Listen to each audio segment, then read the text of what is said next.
Let me give you some advice, bastard. Never forget what you are.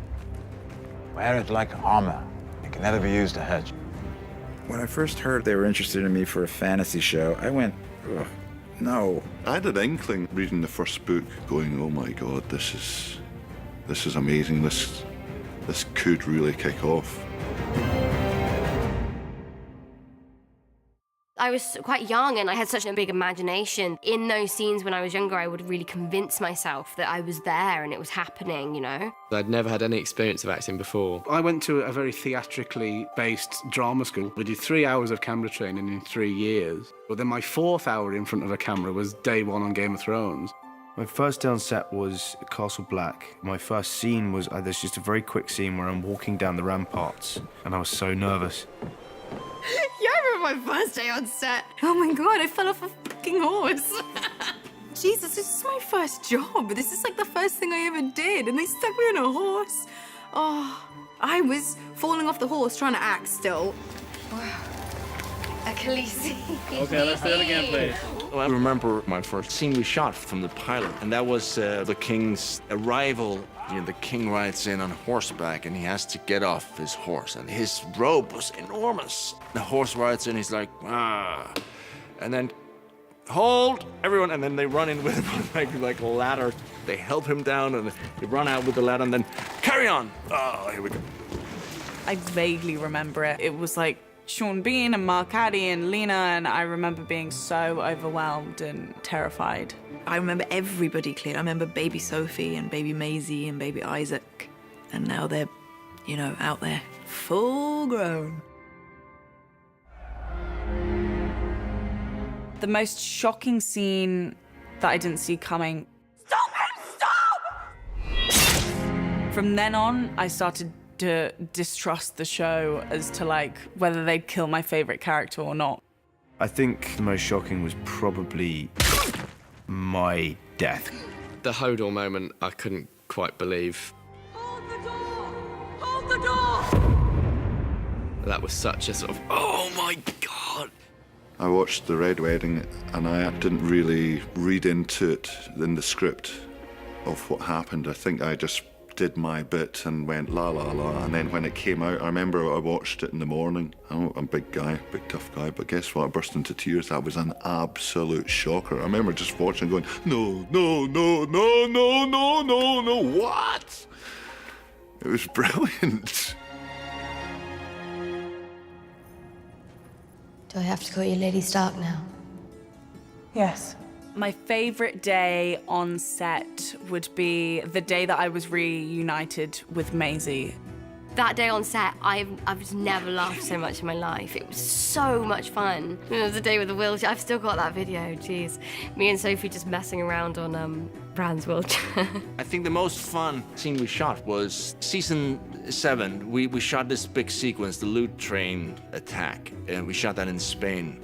It was such a beautiful location, and there was something about being outside every day and being on horseback. I love riding. Go back, Hades!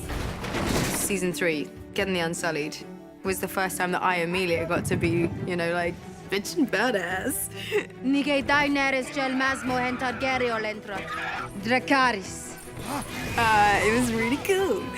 Favorite day on set was definitely a day in Asuna when we were doing the gladiatorial sequence. My little girl was there. You know, she watched her papa work. David said, oh, you know, come sit here, you can call it. She was like, action!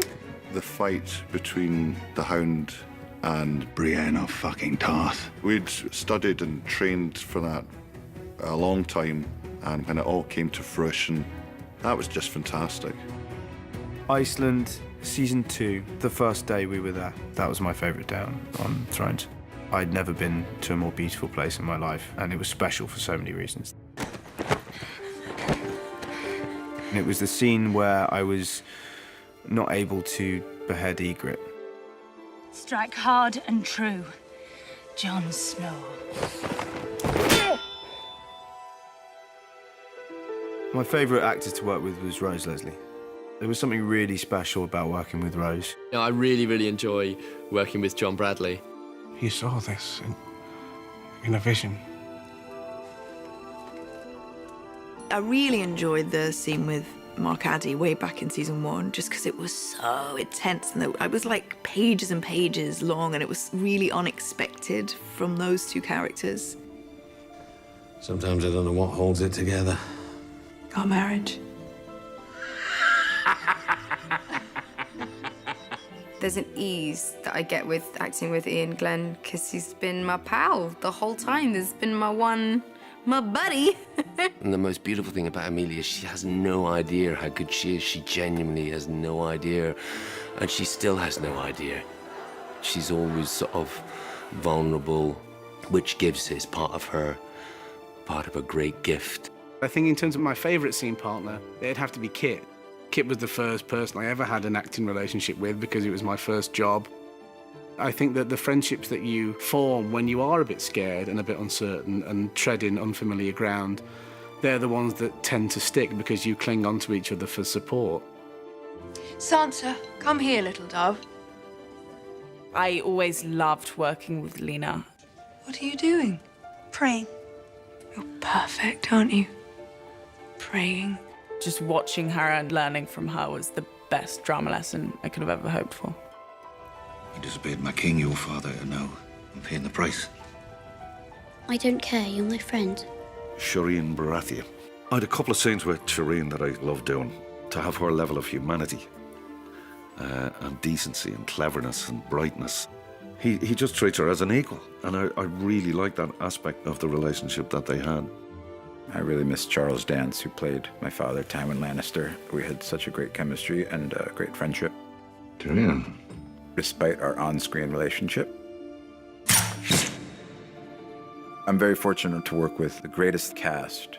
Everybody is so professional and so incredibly kind and generous to their fellow actors. Everyone involved is like a family, and it's a family that amazingly still laughs and gets on with each other 8, 9 years in. There's been no assholes, no people, divas, there's been nothing, not even a suggestion. When it's all said and done, I'll miss the dynamic of the show, because there's nothing like this show. I mean, Game of Thrones means my 20s. I started this job when I was 22, and I am not 22 anymore. Game of Thrones is my entire career. I think I am going to have a hard time saying goodbye to Sam. It's going to be very hard to say goodbye to play Tyrion. I will miss simple things like walking on to set for the first time each year in your new bits of costume and just knowing you're part of something which is sort of at the centre of attention. Yeah, it's going to be very strange without it. It's been 8 years. I'll tell you what I won't miss. Walking around with half a fucking beard 3/4 of the year. That's Jaime Lannister, the Queen's twin brother. I was like a little puppy when I arrived. I was like Bambi on the ice. And coming to Belfast, I learned how to walk with pride and joy. I've grown up with these people. I've changed so much as a person because of these people. I'm so confident. I've just got this confidence from the show and from playing Arya. I really feel like I just want to inject that into each and every person that I know and love, but then also any girl that admires the work that I do. The journey that I've been on with Daenerys, it's sharpened me as an actor. It's shown me the range that I can do, and because of the heights that she goes to, it's forced me to find them within myself. Game of Thrones has been such an education for me in everything.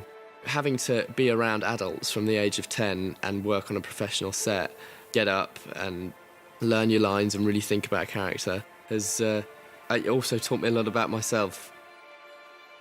As an actor, you work and work and work and you audition and you don't get parts, and you do get parts, and sometimes they're great experiences and sometimes they're really shitty. And this has been incredible. Thrones is the holy grail, where it's something that is enormously, globally, massively popular, and people think it's cool.